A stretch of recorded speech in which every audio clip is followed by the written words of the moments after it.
Hello, my name is Wolfgang Carstens, and welcome to Poets Underground, a poetry show that celebrates and showcases the best and the brightest authors currently working the marrow of contemporary poetry. My guest today, joining us live from Melbourne, Australia, is Mr. Ben John Smith. Mr. Smith's books include Bois, I Fucking Love You Bitch, Drunk at the Matinee, Horsley's Trash, White, White, White, and most recently, do you know who the fuck I think I am? Mr. Smith, welcome to Poets Underground, brother. It's been a long time coming. Yeah, man, I'm very pumped to be here. It's good to talk to you. Absolutely, and I love your study, man. That is gorgeous. Not bad. I got one room in the whole house, so I just went fucking all out at it. Now, I'm going to jump right in here. Now, a few years ago, you were in an accident. It almost left you paralyzed. It nearly killed you. And I just wanted to ask you, how did this experience change you, your perceptions, and how did it influence your poetry? It was funny, like, you had them Facebook memories pop up. It was actually 2 years ago to the day by about 3 days. So, just to fill people who don't know, I was at Crown Casino. I was drunk, I landed on a balcony, I fell 30 foot, broke my spine, shattered my pelvis, and I was in a pretty bad way. And you know what? You know how, I guess it could be like in the 50 moment or something like that, but I didn't really get anything like that. Like, I just stopped drinking so as heavily as I did. And as for poetry, like, I don't think it's been positive or negative at all, but it's like all the shit that happens in your life, I guess it gave me something to write. You know, like, I like to try to be as honest as possible with the writing, so I kept getting myself in fucked up situations. And the more fucked up and the more crazy, obviously, the more fucked up the writing was. But this was a point where I was getting myself into real fucked up positions and really kill myself in. Right. Well, I can't even imagine what you went through regarding recovery and rehabilitation and, just that, the very thought of just going, like, I may never walk again. And I just wanted to ask you, was there any point you just kind of were laying there and just said, fuck it, I might as well die? It's not something that I should people really joke about for me, but it's a joke all the time. Like, he says that I kind of did it on purpose, I'm just looking at it for a month or so. It's just, and whenever she's having like a tough cry, she's kind of like, fuck, I'm going to fall off the balcony too, so she can get a couple of months in bed. I mean, it sucked, and it was painful as fuck as I had, but the worst part of the recovery was that I landed on my ass, and the skin of my ass, a crack went all the way to my bone, so there was a hole in my ass, a second asshole, that went all the way to the bone, out to the skin of the arse cheek. Because all the blood at the bottom of it was septic, they had to put a pipe in there and drain blood out, and it healed. So I had to pipe out of my arm. And I know it doesn't sound like it when you read my shit, but I'm a pretty proud person. And I didn't like other people having to look after me. I felt like a burden on my missus. I felt, when some dude had to clean my ass and shit, I felt that didn't sit well with me. So that, I guess, they were the lowest points, but I was getting married in 6 months, so it was not an option for me not to get better. And my dad was like, I worked with my dad, he's like, stop being a soup, get better, because I need you back at work.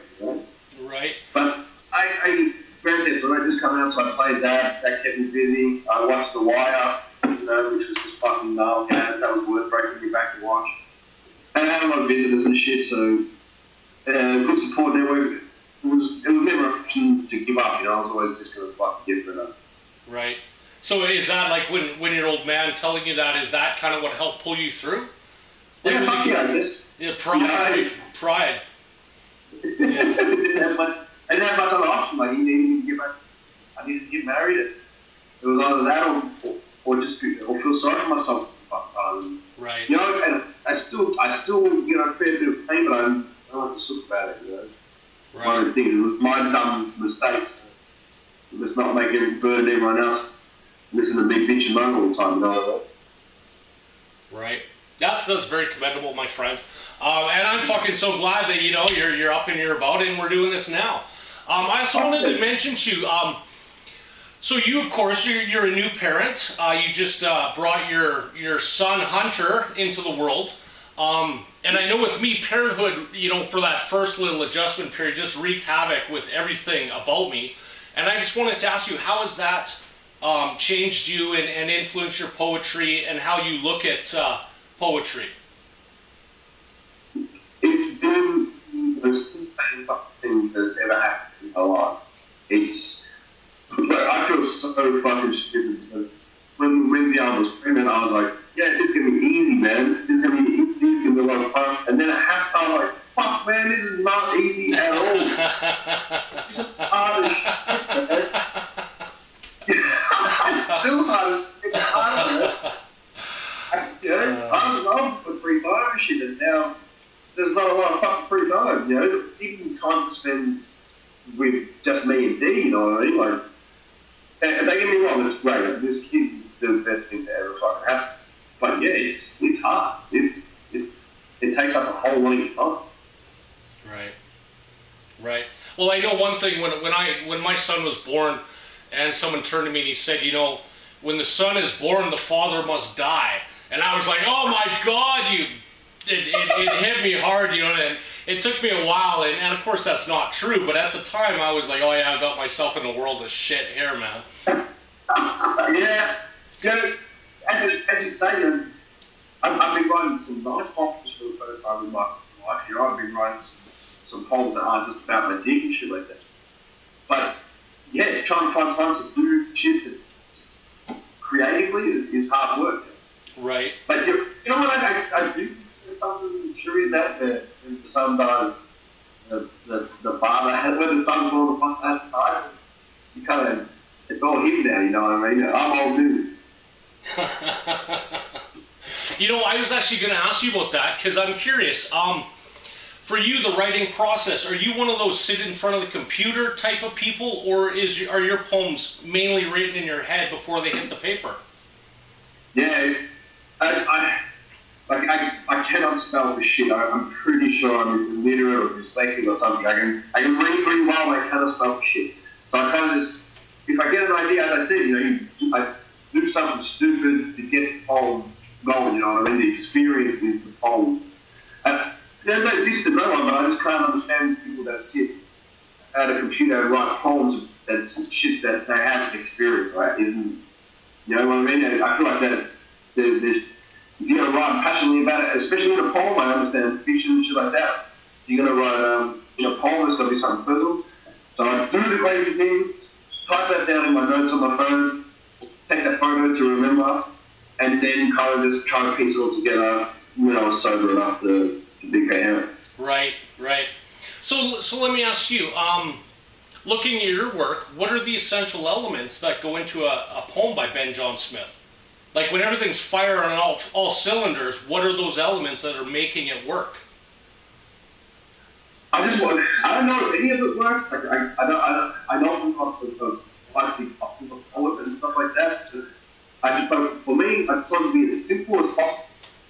I want anyone to be able to feel what I'm feeling when they read it. I don't want to have to cloud it all and fuck it up. And I want to be open as well. Like I don't want it to be a definite, this is what you got to understand when you read this, because I'd like people to make their own interpretation of what I'm trying to say. But it should be the truth. It should be honest, and it should tongue in cheek enough to make people laugh, but sentimental enough to make people feel.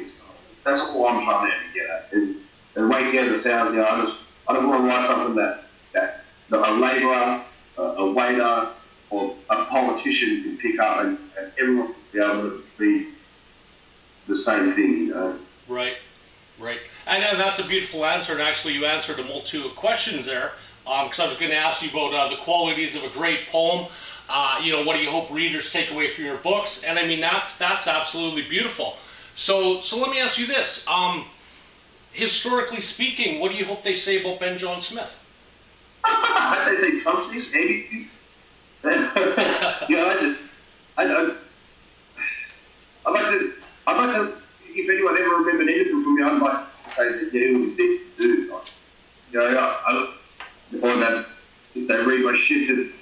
they can see where I was coming from, and that I struggled a little bit, and I haven't been the happiest person all the time, but I also try to find some of the beautiful shit in times where you were low, or where I was low. Yeah. And to be honest, well, the poetry scene, I don't really give a fuck about it. You know what I mean? Like, I never really hang out with writers. I don't, it's not something that defines me or that I'm even a part of.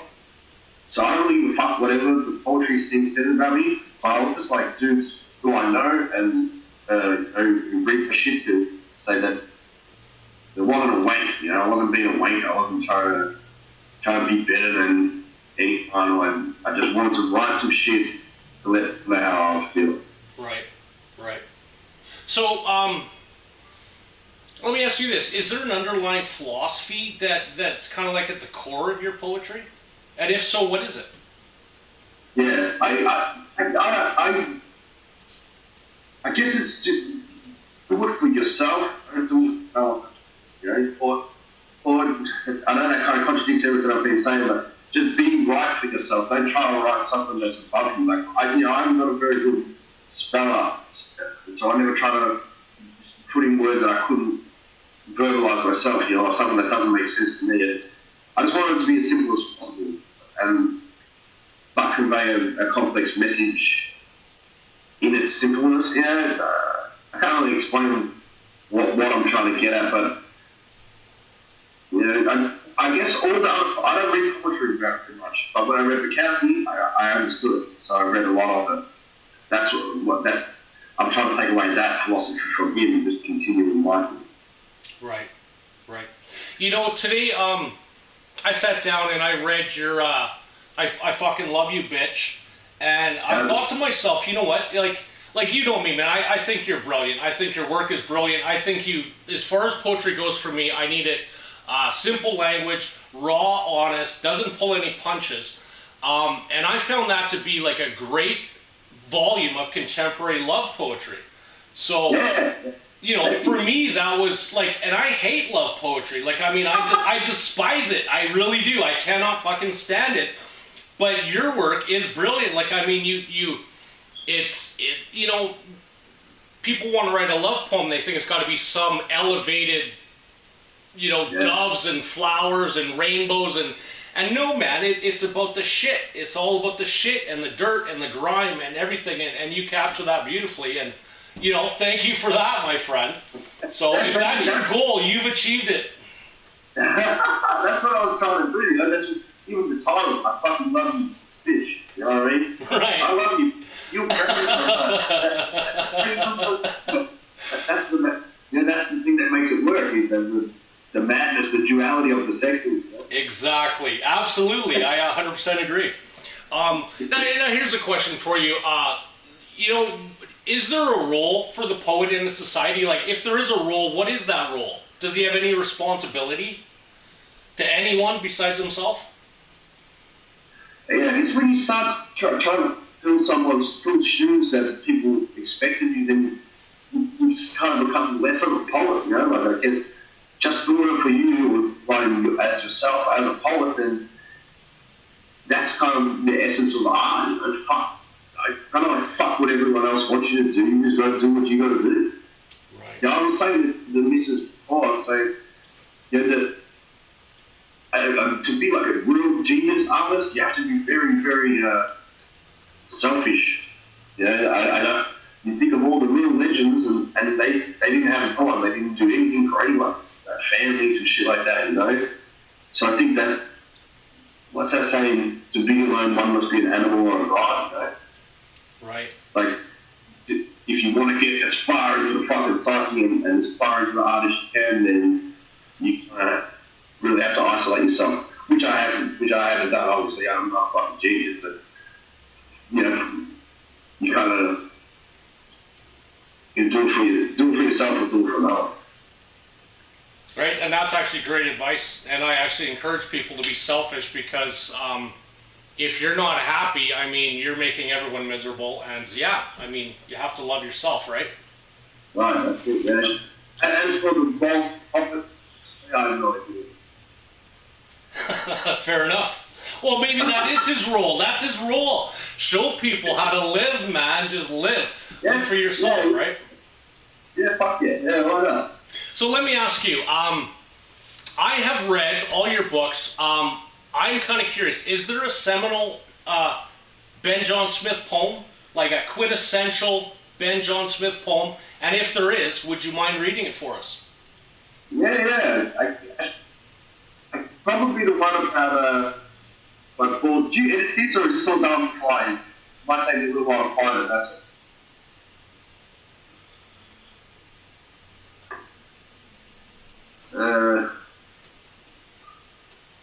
So do you edit this wolf or is this all done? I just don't know how long it's going to take me. Oh, well, I mean, we're recording live, so, I mean, you know, and that's fine. Because the poems I've got to read today, they're on stream consciousness shit. Well, fair enough. There was a poem that defined me was where I took a Polaroid of my cock because it was looking really good. And then I sent it to a dude in Germany who put it in a magazine and it was in an art gallery in Germany.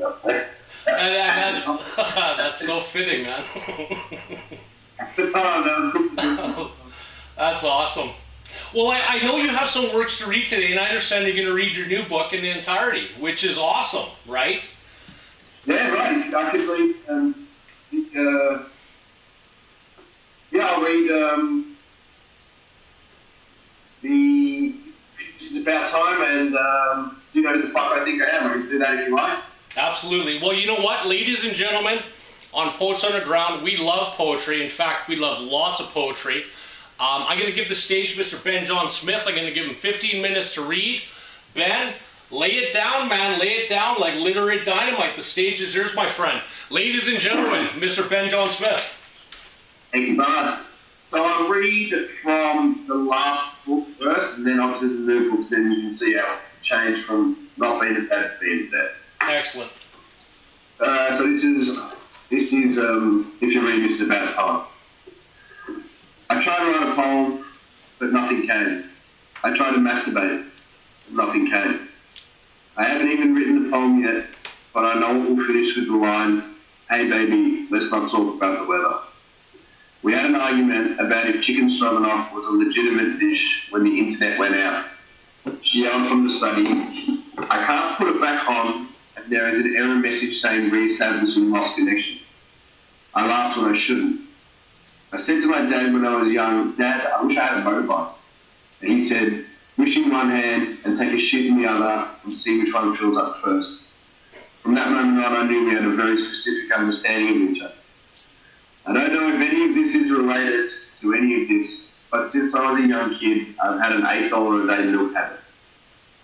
I was at an NA meeting with my sister and the fat man was sharing a story about when he hit rock bottom. I knew I had hit rock bottom when I walked out the front door of my parents' house naked with an AK-47 and 10 kilos of meth strapped to my stomach. I said to my sister in the language that I'd learned from the 10 steps, "Isn't this triggering? Isn't this glamorizing drugs?" And my sister said, "No, it's relatable. Let's be honest, we have all been there." That's when I hit rock bottom. That's when I realized that my baby sister was more gangster than I was. Getting tattooed is way easier to look good naked as opposed to going to the gym. But I'm just trying to make my flabby, wet vessel of a body feel better. I've seen dogs in houses that would be better off on a chain outside. Fish in bowls that would be more fulfilled on a plate. Declawed cats, birds in cages. A horse with a fat man on its back. Humans in front of televisions. Until what we have or what we are is just a reason to chain us. Till we are all locked into something or inside something that what we should be is ultimately measured by how hard it is for someone else to contain. I saw a woman trying to suck a man's dick while wearing a space helmet. It was the hottest thing I've ever seen. It was my Ziggy Stardust, my Rosebud. I used to drink too much, but now I drink just enough. There was a time when the thirst became too much and I asked him to turn my wine into water where he just kept pouring the grapes over me and my harmless liver. I always imagined my friends and their wives in day-to-day occurrences. Like maybe he was out drinking with his engineer workmates. And maybe when he finally gets home, smelling beer on his breath as she leans to turn over the light, maybe she was propped up on one leg, the soft white palm of her feet like a crescent moon, her toes in a curl like a monkey holding onto a branch. I imagine them to be the best and final incarnations of our best and very final true selves. She opens the door, stands in the light of the kitchen and says, "Hey babe, why does that lady have octopus in her ass?" On the computer, a woman pushes a blue wet mess from her arsehole into a small water tank. The octopus swings to life in a frightened and aghast laugh. I say, "I'm not sure, my love. I'm not really even sure how I got onto this website. I was researching something." I knew how I got onto the website, and she knew as well. She was wearing a black dress and a red shawl preparing to go to primary school. I was in my underpants. Our bed was broken and could only sleep one person at a time. I think I had been awake for a day or more, at very least 24 hours. "Will you get meat from the fridge to defrost and cook a stew for dinner? My family are coming over," she said. I watched the octopus swim in its water. The mean meat just seconds after a plummet from the glory hole.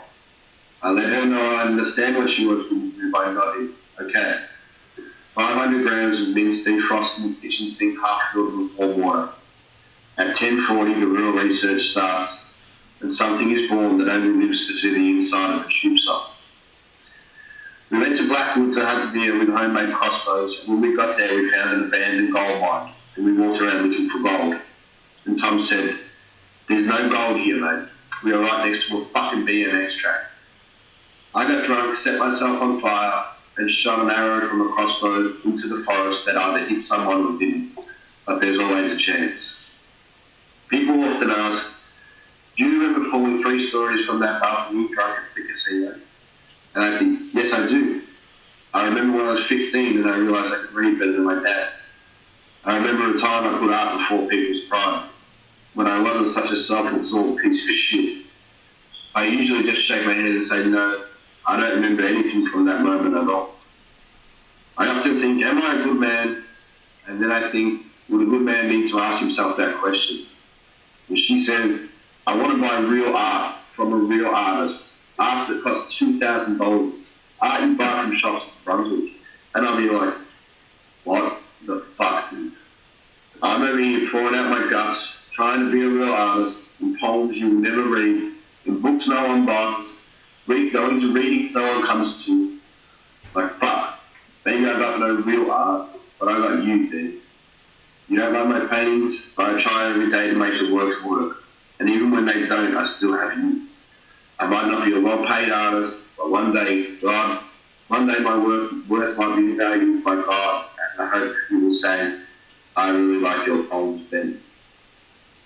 I think you should love like you were a whale at war, like the loneliness of a single beer wrapped in a 6-pack plastic, like a street fighter.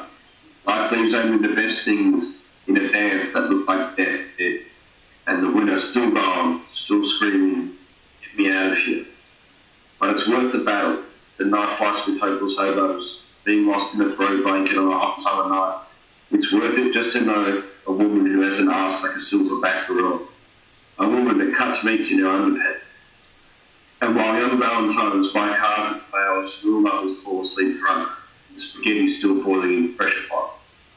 I have seen almost the whole world, but I've never put any of them places into a poem, because no place was worth a dime if you weren't in it. I don't really care for peace treaties, writing poems about silverback gorillas or rainforests. I have flesh to write on. I have my bones to make up my words. The world is beautiful, but it holds no stars when compared to my universe. My world wears scrunchies and does yoga. My world leaves the toothpaste all mangled and fucked up after every use. She listens to YouTube videos in the same room when I'm watching films. Our garden is my Amazon. The bathwater is my Ganges. The pyramids our amounts of washing to be put away. Sure, the world was cool, and I love to travel, but the only home I ever had was here. I was speaking to a Christian about organ donation, and she said, what if God won't let you into heaven if you're missing pieces or have pieces in someone else? And I said, if that's the kind of God, if that's the kind of dude God is, I don't want him to have any piece of me at all, and ticks the box mark, take everything. I've been watching a lot of noir films, and I have a little waking side to me that wants to be that kind of cool. You know, you're too drunk to drive when you have to sit down to do something. Like, will you fucking relax, mate? I'm trying to pick up my keys. My workmate had a stroke on site today. He was trying to light a cigarette in the ambulance. 2 weeks later, he leaves the ECU with brain cancer for 6 months to live. He stole a box of latex from the hospital for me to save me getting pain on my hands at work. I drop his last paycheck off and he's cleaning out his garage. I hug him before he leaves to go to the forest to fish, and he drools on my shoulder. I used to strive on this raw emotion. I would use it for poems. I haven't written a poem worth spit in 6 months because I can't find anything poetic about this place, about this mess. There is no poetry in life, and there is even less in death. There's nothing poetic about collecting your last paycheck. There's nothing poetic about losing friends. I was once a madman and full of poems, and now there is no poetry in me because there is no madness. No real poetry, but there is life and rainbows, and I have become the leaf, flower, and rainbow poet that I always hated. But I'm a man who has a job, a wife, his health. There is no poetry, but I am finally alive.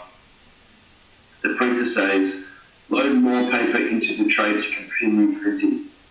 So I just turn off the computer, have a shower, and she asks me, how was your day? And I say, it was fun. We sit on the couch and stare at our phones, and while we share posts, like statuses and post photos, the real world sits between us, vast but right beside us, like a rainbow, like a snowflake. And she looks over at me as rain drips on the window outside and says, I love being inside with you, with the cats and the heater on when it's raining. I rub her foot through her socks, pull down her underpants and say, hey baby, let's not talk about the weather. I love it! That's awesome, man. I love it. I love it. Yeah? Yeah, absolutely, man. I love it. Oh, cool, man. Yeah. Do I have time to read the next one, the new one? Or? You know what? You absolutely have time. Yeah, let's do it, man. Sweet, man. Quick. So this is a new one. Gorgeous. So this was the latest chap I've done. I don't have a copy of it here. Do you know who the fuck I think I am? My phone rings after a 13-hour night shift. Her waters have broken. Floods to drown even the mightiest swimmers. I go home and water the plants even though it's raining. I have a shower even though it's raining. Pack my things. I'm about to meet my first child. And as I leave the house, the rain stops forever. Meditation is fine if you're a man, but if you're a woman, you may as well just fuck yourself. Because without a doubt, God is people. There's no point delivering a sermon if you're the only one in the room. If there's no one there to answer you. In the final hours before my son was born, I went to the prayer room and asked for nothing. I just said thank you. I said, you took your own son, but my son is off limits. You keep your stinking fucking hands off him. Then my wife activated her God mode, as she danced like a boxer, and delirious with love and adrenaline. I pranced around the room, shadow boxing screaming, the champ is here, the champ is here. It's been so humbling to discover that my whole life was a lie. My dad, God bless his broken little heart, always said, you're man, boy. But now I know the truth. Fuck being a man because men ain't shit. You can be a woman, be a woman. For a muse is often broken, but mine is completely whole. I pull out the vibrator and it has a plastic box drink straw wrapper stuck to it in dry glue. We laugh and then we roll over to sleep. I can hear the animals scratching at the door, baying for me to play. My cat Sylvia is scared of the wind. She is on my lap as I sleep on the couch watching Return to Duke and Hyde by Drummond. I'm watching him wearing earphones, of course, because I hate to disturb my wife with my no sleep up at 5 noises. William, he's the man of the house. He's outside on the veranda staring at me with wild eyes saying, look how fucking soft and sentimental that girl has been.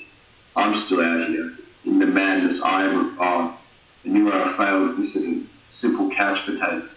You are nothing again, you are the tamed beast, and I am of God. The thunder and lightning scare me, but it's nice to be next to a warm woman, next to a house cat. Either way, the world sets out to kill us, using the divide between the two. I'm sorry, Bukowski, but love isn't a problem from hell, it's a pussy from heaven. When my wife leaves me and the baby alone for the first time, he cries the entire time. I don't get mad at him, I just relate and I say, I know, mate, I hate when she leaves me with me too. But I have been left alone with myself many times in our 15-year relationship.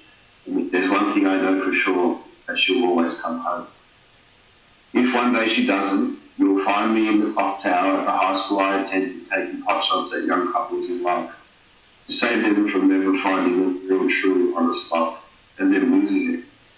I'll be doing them a favour, but the media press will release something along the lines of Valentine's Day slaying by Colden, a heartless, skinny white kid who had a good upbringing but was too stupid and emotionally retarded to recognise love.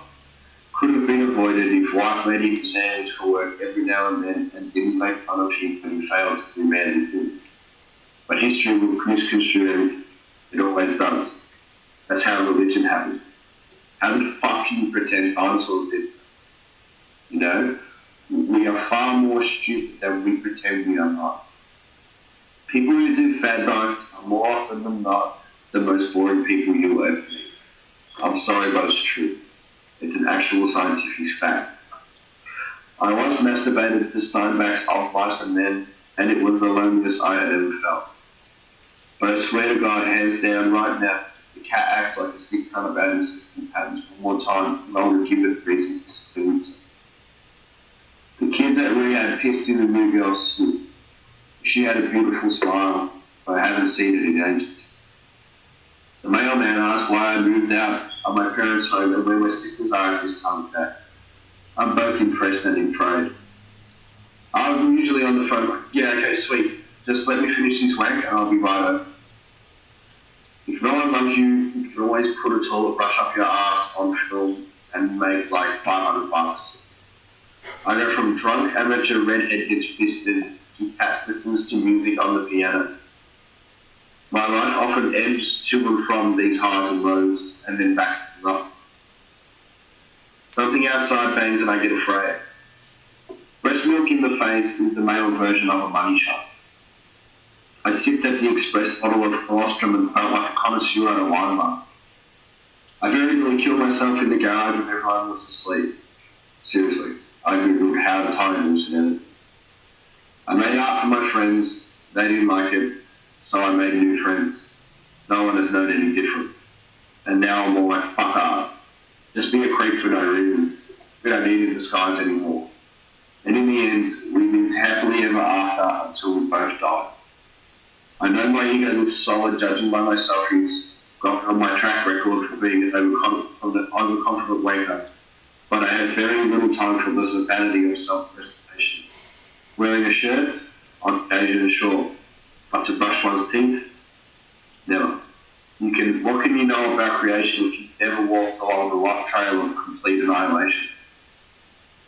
You'll never know the art of self-destruction if you brush your teeth. I made 2 Vegemite and cheese sandwiches to prove I'm an adult because of feminism. We all live our lives through our single mate Adam. When he knocked back sex with a 19-year-old he had been tattooing, we said, don't be so selfish. This is all our lives we are talking about here. Thank her for us, for God's sake. He said, she's wrong with me. And he was right, and he was doing the noble thing, but still, a little piece of us all died that day. My wife saw a medium. She was told among other things that her husband and me had demons. She told me this while I was covered in dust grinding the floor of a tattoo shop. My friend laughed and said, you think this is new to us? Ben's been fighting his demons forever. Her big pregnant belly and hulky milk-filled boobs like meteors about to destroy the earth. And while I smoked a cigarette, I prayed that they would. The man who controlled the weather for the Challenger launch when it exploded and killed 8 men said, that was a mistake God made. I don't know why he picked me, But when I meet him, I'm going to ask him, why did you pick me? You picked a loser. And then he started crying. And I had a few things I had to get off my chest for me and the big man fucked with me. Which will be soon enough, but soon enough is not now. And if there is a God, I tried to install the new Microsoft Word program onto a laptop I found under a bed. I couldn't do it because of the license agreements and software upgrades. And as a 31-year-old, I couldn't justify spending $140 on an online update. I was an old man paranoid that the internet would steal my credit card details. I was scared. I have always been very afraid. I'm constantly petrified. I closed the laptop, put it under the bed, and washed my hair in the sink with morning fresh. When my sister was hard on drugs, my mum was desperate and nearly paid $25,000 to get her into the last rehab joint in Melbourne that would take her. We later found out that it was actually a recruiting centre for the Church of Scientology. Them dudes will take the most venerable. I guess all religions do. My sister-in-law says very aggressively, well, maybe my thigh fat runs harder than yours, which kind of turns me on. I planted many bougainvilleas over the summer in the hot Nottingham heat in Melbourne summer. And tonight I don't smoke a cigarette because it's bad for my health, but my wife will watch a television show about people actually watching a television show. I'm serious. I'm not making that up. I stick earphones over her pregnant belly to play Samuel Barber because my kid needs some kind of fucking culture that's not cultivated in a candle jar that only gets lit when something comes over. I watched movies all night, fed the cats at 5:30, went outside to look at the moon, and there was only half of it. And that's exactly how my heart is when you're not in bed. There are people that will always be miserably unhappy. And I start thinking that maybe if I could install that Microsoft Word update, I wouldn't, because I have nothing to fucking say. Let's not make sign language compulsory. Let's start with a smile, a nod, a look that says hello. Let's start from a smile, and then we can go from there. I made amends with my rabbit. I got drunk and said, I'm so sorry, and then I started to cry. I patted her ear, and she moved away. I said, I'm sorry you're in this cage. I'm sorry I took 3 of your babies from you. And then I cried more, and I thought, in all the space, all this time, we got to meet each other. And as I rubbed her behind her ears, and she moved forward and accepted my apologies, closing her eyes, pushing her head to my rubbing fingers, and just for a very tired and brief moment, I didn't feel bad for all my sins. Since you were born, things are different. I have to sit down to pee in the bathroom near your cot, like a lady, so I don't wake your mum. I don't know what that means, but I'm sure it speaks volumes about my man. But men don't rule, my son, we whimper. The dark was now just more on fire inside out in my brain, kept alive mainly by a constant thin stream of blood and bile. But there is always a little slit of yellow that keeps my heart warm when it's really dark. I named it Hunter after you. I spent 5 years submitting to every poetry magazine under the sun, every online wakefest you could imagine. I grovelled, sucked dick for my time, rented rooms with an audience of 2. I begged my friends to come to shows. I self-published. I rotted my bones with a desperate ink. Then, after a few good years of being published, interviewed, and getting paid, people started to hassle me for poems. And now I have nothing to fuel me. No poems, no drive, no hunger. Nothing to write about. I'm a father. I'm no longer drinking myself to death. I haven't been put into a madhouse. No black eyes or gaunt jaw. No gritted teeth. Just bad poems and the good life. The trade has been fair, but I do miss the way desperation felt when I was looking for it from strangers and not the people I love. That's fucking brilliant, man. I love it. You know what? I absolutely love it. It's Ben John Smith, the microcosm. It's absolutely brilliant. I love it. Thank you very much, ladies and gentlemen, Mr. Ben John Smith. Now, tell me, my friend. I want our listeners to know where can they find your work. Yeah, it was all available for free at sleepcapture.com. You can go to the download section there. It's got every book you've ever published for free. Excellent. www.horrorsliestrash.com. You can grab Ben's new one, Drunk at the Matinee, my personal favorite. I fucking love you, bitch. Ben, you know what, my friend? This has been excellent. This show's been a long time coming, and I'm glad we finally got a chance to do it, man. It's been brilliant talking with you today. It's been a fucking pleasure, always, man. Right on. So let me ask you, the rest of your day, are you going back? Are you going to spend some family time now? Yeah, I'm going, like, I don't know if you guys got something like IKEA over there, which is brain fuck, but we're going to get Right on. Ben, thank you so much. It's been a pleasure, my friend. Ladies and gentlemen, thank you, and good night.